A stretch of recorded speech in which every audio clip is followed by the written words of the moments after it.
데일리 베스트 뉴스를 시작합니다.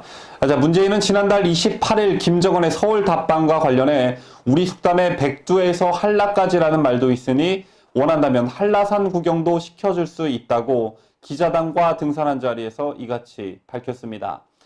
이 같은 발언이 전해지며 경제 위기를 비롯한 국내 현안이 넘치는데도 역시 머릿속이 온통 북한뿐이다라는 국민들의 원성이 매우 드높았었습니다.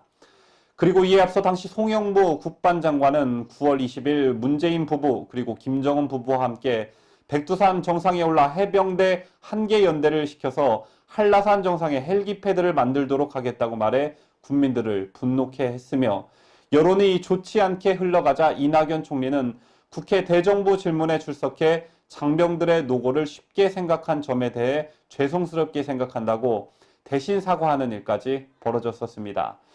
자, 이렇게 김정은의 한국 방문에 대한 여론이 만만치 않은 가운데 기름을 부은 건 국내 종북 세력들이 서울 시내 한복판에서 김정은 환영 퍼포먼스 행사를 가진 것이었습니다.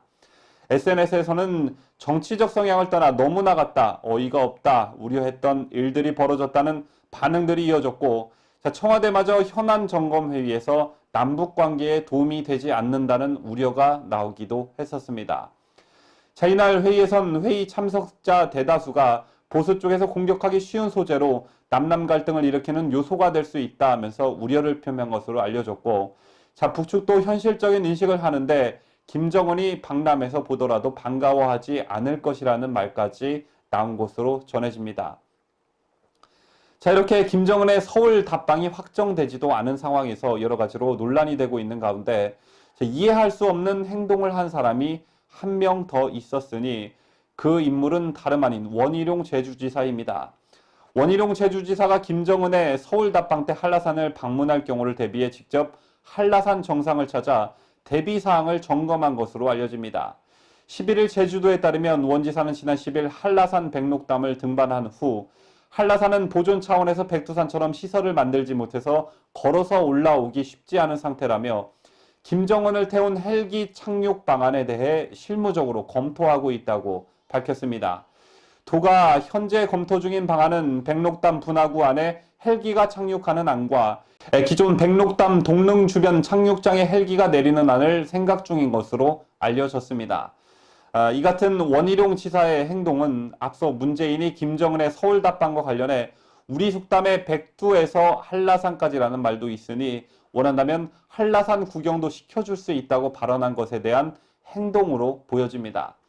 원희룡 지사는 또 한라산 정상을 오른 소감을 밝히며 한라산이 민족의 명산이라는 사실이 다시 한번 실감하게 됐다며 한라산에서 핵무기 없이 평화를 이루는 전환점이 되길 바란다고 말했습니다.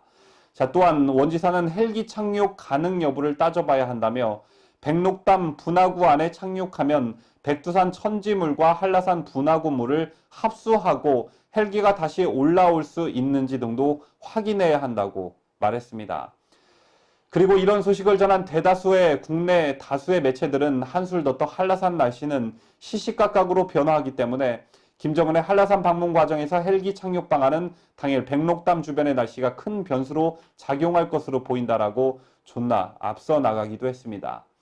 한편 바른미래당을 탈당해 무소속으로 제주지사에 당선된 원 지사는 지난 지방선거 당시 한국당은 절대 안 간다라고 말하기도 했었는데 그냥 쭉 오지 말기를 바랍니다. 그리고 괜한데 공무원들과 군인들 동원하지 말고 퇴임한 송영무 전 장관에게 전화해 둘이서 삽과 곡괭이로 한라산 정상에 헬기패드를 만들기를 바랍니다.